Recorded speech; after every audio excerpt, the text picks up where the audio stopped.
नमस्कार, आपके साथ मैं हूं समीर अब्बास। देश के बुलेटिन में आपका स्वागत है। आज सबसे पहले चीन के तलवे चाटने वाले पाकिस्तान की नई चाल की बात करेंगे। उधर सीमा पर तैनात भारतीय शूरवीरों को देख घबराया ड्रैगन मनोवैज्ञानिक खेल खेल रहा है। उस पर जंग का भूत इस कदर सवार है कि वो डोकलाम के करीब नई हिमाकत कर रहा है। इस हिमाकत को मटियामेट करने के लिए भारत के साथ अमेरिका आसमान से गरज रहा है और जिनपिंग का दिल दहल रहा है। इसके साथ देखेंगे फ्लोरिडा में क्यों मचा कोहराम, प्रधानमंत्री के जन्मदिन पर, सालगिरह पर देश ने दिया क्या पैगाम, और दिल्ली से आई कोरोना को लेकर गुड न्यूज। तो आइए शुरू करते हैं देश का बुलेटिन।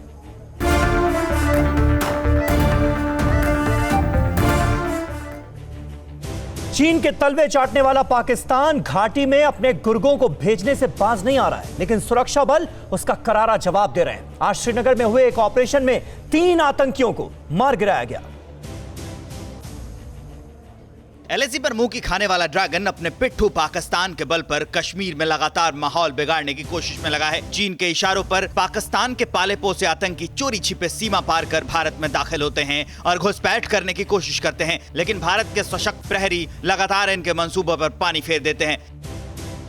ऐसा ही कुछ आज सुबह श्रीनगर के बाटमालो इलाके में हुआ, जहां सिक्योरिटी फोर्सेस को तड़के 2:30 बजे इलाके में आतंकियों के छिपे होने की सूचना मिली और सर्च ऑपरेशन के बाद सुरक्षा बलों ने 3 आतंकियों को मार गिराया। इस ऑपरेशन में सीआरपीएफ के 2 जवान घायल हो गए, जबकि एक स्थानीय महिला की मौत हो गई। पाकिस्तान से आतंकी घुसपैठ के इनपुट के बाद जम्मू कश्मीर की पुलिस और आर्मी पिछले कई महीनों से सर्च ऑपरेशन चला रही है, जिसमें सैकड़ों आतंकियों को मौत के घाट उतारा जा चुका है। 177 दहशतगर्द अभी तक मारे गए हैं, जिसमें 12 दहशतगर्द जम्मू के खित्ते में मारे गए और 165 यहां पर मारे गए। सरकार ने संसद में बताया था 1 मार्च से 31 अगस्त तक 138 आतंकवादी मारे गए। सीमा पार से गोलीबारी में 50 सुरक्षा कर्मियों की मौत हो गई। 2019 अगस्त से 2020 जुलाई तक घुसपैठ के 176 प्रयास हुए। केंद्रीय गृह राज्य मंत्री ने देश के सामने जो आंकड़े रखे हैं, उसके मुताबिक 2017 से 2019 के बीच अर्धसैनिक बलों के कुल 4132 लोगों की ड्यूटी के दौरान मौत हुई। उन्होंने लोकसभा के प्रश्न के लिखित उत्तर में ये जानकारी दी। ये सच है कि घाटी से धारा 370 हटाए जाने के बाद आतंकी गतिविधियों में भारी गिरावट दर्ज की गई है, लेकिन पाकिस्तान के उकसावे में आकर आए दिन आतंकी घटनाएं भी हो रही हैं, जिसका हमारे देश के शूरवीर माकूल जवाब दे रहे हैं। ऐसा ही कुछ आज सुबह श्रीनगर के बटमालू इलाके में हुआ। और घाटी में अभी भी कई आतंकी संगठन युवाओं को बहका रहे हैं। श्रीनगर में युवाओं ने पुलिसकर्मियों और सुरक्षा बलों पर फायरिंग की। टीवी9 भारतवर्ष के कैमरे में पत्थरबाजी की लाइव तस्वीरें कैद हुई।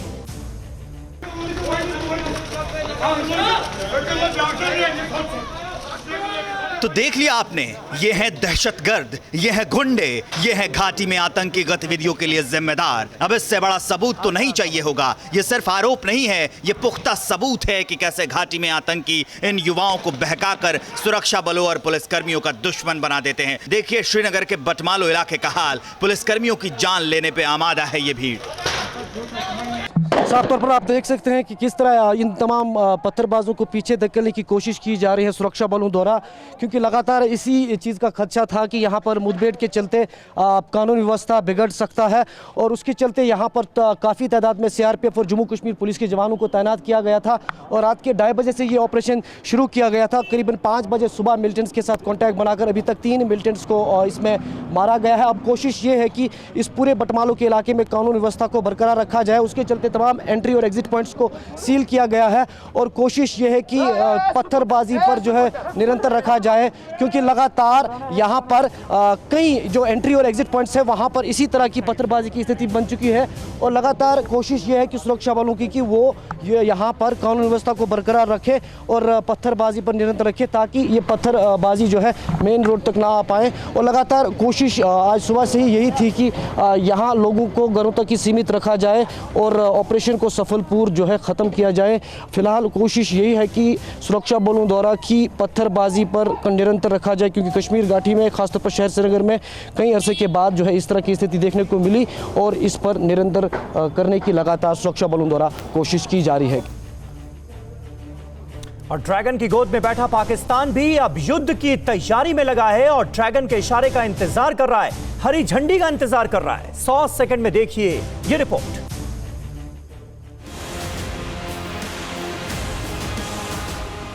पाकिस्तान भी अपने आका चीन की राह पर निकल पड़ा है। क्राइम कंपनी के मास्टरमाइंड बाजवा अपनी डर्टी सेना के साथ सीमा वाले इलाकों में पहुंचे और हालात का जायजा लिया। फिर उसका वीडियो जारी हुआ। ये ठीक वैसा ही था जैसे रेड आर्मी अपनी फुस सेना की झूठी ताकत दिखाती है, हर रोज दिखाती है। अपने आतंकिस्तान ने भी वही राह चुनी है। ये देखिए, पाकिस्तान की साजिश का ये नया वीडियो है जो कभी भी किसी भी वक्त हिंदुस्तान के खिलाफ जंग का ऐलान कर सकता है। बाजवा के फौज सेना इस वीडियो को जारी करके अपनी ताकत को दिखाने की कोशिश कर रही है, तो टेरर कंपनी के कमांडर जनरल अपनी डरपोक सेना के भीतर हिंदुस्तान का खौफ मिटाने की कोशिश कर रहे हैं और अपने जंग लगे हथियारों को दुनिया का नंबर 1 बताकर फौज सेना के सीने में आग भड़का रहे हैं। ये तस्वीर बाघा बॉर्डर से 94 किलोमीटर दूर लाहौर के पास गुजरावाला के मिलिट्री ऑपरेशन की है, जहां पाकिस्तान के आर्मी चीफ बाजवा हैं। गुजरावाला में पाकिस्तान आर्मी की वॉर ड्रिल चल रही है। चीन के सारे हथियारों से जंग छुड़ाए जा रहे हैं। LAC पर तनाव के बीच पाकिस्तान LOC पर एक बड़ी साजिश रच रहा है और उसी तैयारी की ये तस्वीर है। लेकिन आतंकिस्तान के वजीर आजम इमरान खान और टेरर कंपनी के commander army chief general Bajwa ये भूल गए हैं कि चालाक जिनपिंग की गोद में बैठकर अपनी ताकत का अंदाजा लगाना किसी सपने से कम नहीं है। LAC पर अपने दोस्त जिनपिंग के सैनिकों की पिटाई भी जनरल के जहन से अभी तक गई नहीं होगी। अब पाकिस्तान को ये खुद सोचना होगा कि जिस ड्रैगन के इशारे पर वो हिंदुस्तान के खिलाफ जंगे मैदान में उतरने की तैयारी में है, भारतीय फौज उसका क्या हाल करेगी। LAC से LOC तक तैयारी पूरी है दुश्मनों को मिट्टी में मिला देने की। और उधर चीन को अब कोई रास्ता नजर नहीं आ रहा है, इसलिए वो अब मनोवैज्ञानिक तौर पर दबाव बनाने की कोशिश कर रहा है। आज चीन के मुखपत्र ग्लोबल टाइम्स ने लिखा है कि भारत के सैनिक सर्दियों में कमजोर पड़ जाएंगे, लेकिन सच्चाई क्या है ये आप इस रिपोर्ट में देखिए। गलवान, पैंगोंग, ब्लैक टॉप से लेकर सीमा की हर चोटी पर चीन के चीथड़े उड़ चुके हैं। यही वजह है कि ड्रैगन अब LAC पर भारत की तैयारियों से खौफ ज़्यादा हो चुका है और चालबाज चीन ये फर्जीवाड़ा फैला रहा है कि सीमा पर भारत की तैयारियां अधूरी हैं। जिनपिंग का भोंपू अखबार ग्लोबल टाइम्स हिंदुस्तान के साथ मनोवैज्ञानिक खेल खेल रहा है और बता रहा है कि बर्फीले मौसम में हिंदुस्तान की सेना पिछड़ जाएगी और ड्रैगन के सामने टिक नहीं पाएगी। दरअसल आने वाली सर्दियों का मौसम चीनी आर्मी पर बहुत भारी पड़ने वाला है।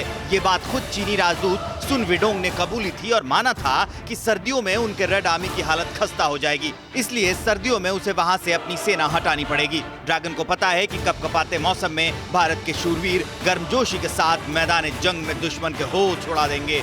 यही वजह है कि धूत ड्रैगन हिंदुस्तान पर मानसिक जीत हासिल करने की नाकाम कोशिश कर रहा है। डरा हुआ ड्रैगन कह रहा है कि ठंड के दिनों में भारत की तैयारी अच्छी नहीं है, जबकि सच्चाई ये है कि ग्लोबल टाइम्स का ये दावा खोखला है। ठंड को लेकर भारत की तैयारियों से चीन घबरा गया है और ऊंचाई पर ठहरने और युद्ध लड़ने में भारत ड्रैगन से कई गुना बेहतर है। भारत ने सीमा पर 14 महीनों से ज्यादा वक्त के लिए स्टॉक जमा कर लिए हैं। भारत की सेना लंबी लड़ाई के लिए तैयार है। सारा सामान फॉरवर्ड एरिया में पहुंचाया गया है। एयरक्राफ्ट और सड़क मतलब धरती और आकाश दोनों से ही मोबिलाइजेशन की जा रही है। सिर्फ इतना ही नहीं, सेना के जवानों के लिए स्पेशल टेंट भेजे गए हैं। फॉरवर्ड लोकेशंस पर ये टेंट लगाए जाएंगे। इस टेंट में -50 डिग्री तक ठंड रोकने की क्षमता होगी। टेंट के अलावा खास कपड़े भी पहुंचाए गए हैं जो इतनी ठंड से हमारे सैनिकों को बचाएंगे। और चीन अपनी पश्चिमी मिलिट्री थिएटर कमांड के एयरबेस को अपग्रेड कर रहा है। ताजा सैटेलाइट तस्वीरों से पता चल रहा है कि चीन युद्ध की तैयारियों में अभी भी जुटा हुआ है। चीन हिमाकत करेगा, सावधान। रेड आर्मी की गतिविधियों पर अब तक का सबसे बड़ा खुलासा। डोकलाम में अपनी एयरफोर्स की ताकत बढ़ाने में जुटा है चीन। ड्रैगन ने डोकलाम रीजन में सामरिक ताकत बढ़ाने की बनाई रणनीति। डोकलाम के पास चीन अपने थिएटर कमांड के एयरबेस को अपग्रेड कर रहा है। इस एयरबेस पर युद्ध की तैयारियां चल रही हैं। एडवांस तकनीक के जरिए चीन अपने पश्चिमी मिलिट्री थिएटर कमांड के एयरबेस को सेना की जरूरतों के मुताबिक अपग्रेड करने में जुटा है। ये देखिए चीन के इस एयरबेस की ताजा तस्वीरों में रेड आर्मी की हलचल, कैसे चीन अपने जंगी जखीरे को धार देने में जुटा है। इस एयरबेस पर लड़ाकू विमानों के लिए नए सिरे से रनवे तैयार किए जा रहे हैं। लड़ाकू विमानों के लिए 2400 घंटे ईंधन और मेंटेनेंस के खास इंतजाम इस एयरबेस पर किए जा रहे हैं। सैटेलाइट तस्वीरों में चीन के कई लड़ाकू विमान भी नजर आ रहे हैं। इस एयरबेस पर एटमी हथियार होने की खबरें भी सामने आई हैं। नई विनाशक और विध्वंसक मिसाइलों को भी इस एयरबेस के पास तैनात किया गया है। सैटेलाइट की लेटेस्ट तस्वीरों से हार्डन्ड एयरक्राफ्ट शेल्टर के निर्माण का भी खुलासा हुआ है। यूरोपीय देशों के सैटेलाइट ने चीन की हकीकत दिखाई है। जुलाई और सितंबर की सैटेलाइट इमेज से खुलासा हुआ है कि पीएलए ने दौलत बेग ओल्डी में 6 नए आर्मी पोस्ट बनाए हैं। ड्रैगन ने एलएसी के पास इस फॉरवर्ड पोस्ट पर टैंक, आर्टिलरी और कई एडवांस गन तैनात किए हैं। बड़ी बात यह है कि चीन का ये एयरबेस डोकलाम से सिर्फ 330 किलोमीटर की दूरी पर है, यानी इस एयरबेस से चीन आसानी से भारत और भूटान के कई इलाकों को निशाना बना सकता है। ऐसे में भारत की फौज भी अलर्ट हो गई है। और रक्षा मंत्री राजनाथ सिंह ने आज राज्यसभा से चीन को ललकारा और कहा कि हम तैयार हैं, अगर चीन ने हमारी बात मानी तो ठीक, वरना अब अंतिम लड़ाई। चीन की कार्रवाई से हमारे विभिन्न द्विपक्षीय समझौतों के प्रति उसका डिसरिगार्ड दिखता है। चीन द्वारा ट्रुप्स की भारी मात्रा में तैनाती किया जाना 1993 और 1996 के समझौतों का उल्लंघन है। एलएसी का सम्मान करना और उसका कड़ाई से पालन किया जाना सीमा क्षेत्रों में शांति और सद्भाव का यह आधार है और इसे 1993 और 1996 के समझौतों में स्पष्ट रूप से स्वीकार भी किया गया है, जबकि हमारी आर्म्ड फोर्सेस इसका पूरी तरह से पालन करती हैं। सभापति महोदय, अभी की स्थिति के अनुसार चाइनीज साइड ने एलएसी और अपने अंदरूनी क्षेत्रों में बड़ी संख्या में सैनिक टुकड़ियां और गोला बारूद मोबिलाइज किया हुआ है। पूर्वी लद्दाख और गोगरा, कोंकला और पेंगोंग लेक का नॉर्थ और साउथ बैंक्स पर कई फ्रिक्शन एरियाज हैं। चीन की कार्रवाई के जवाब में हमारी आर्म्ड फोर्सेस ने भी इन क्षेत्रों में उपयुक्त काउंटर डिप्लॉयमेंट्स किए हैं ताकि भारत की सीमा पूरी तरह से सुरक्षित रहे।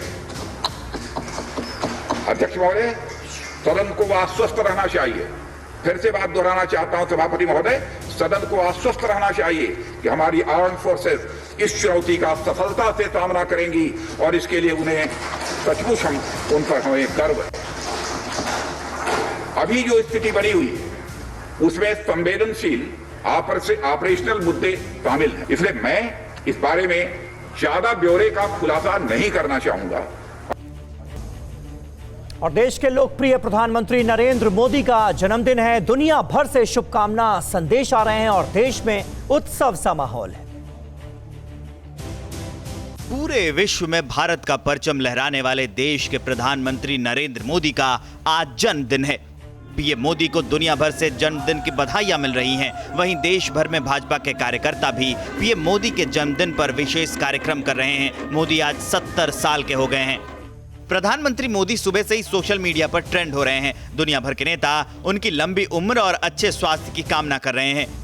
रूस के राष्ट्रपति व्लादिमीर पुतिन ने मोदी के नेतृत्व की तारीफ की। पुतिन ने लिखा, एक सरकार के मुखिया के तौर पर अपने कामों से अपने देशवासियों के बीच सम्मान और अंतर्राष्ट्रीय प्रतिष्ठा हासिल की है। आपकी अगुवाई में भारत सामाजिक, आर्थिक, वैज्ञानिक और तकनीकी विकास के पथ पर आगे बढ़ा है।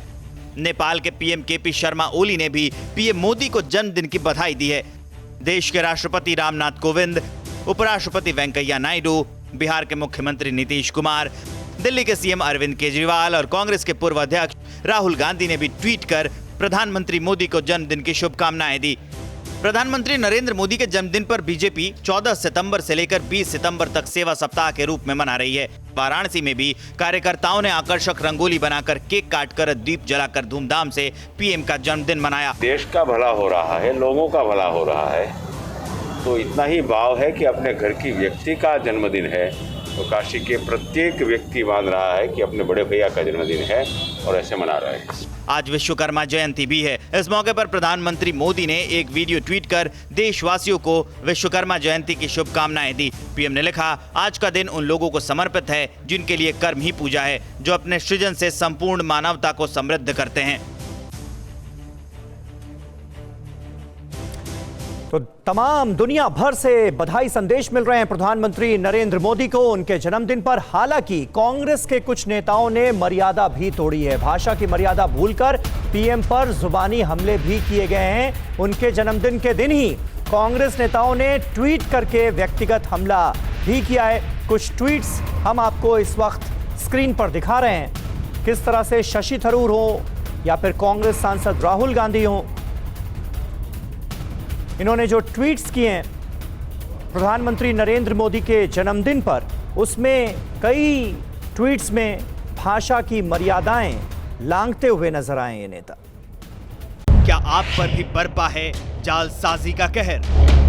सपने टूटे आपके, न घर के न घाट के।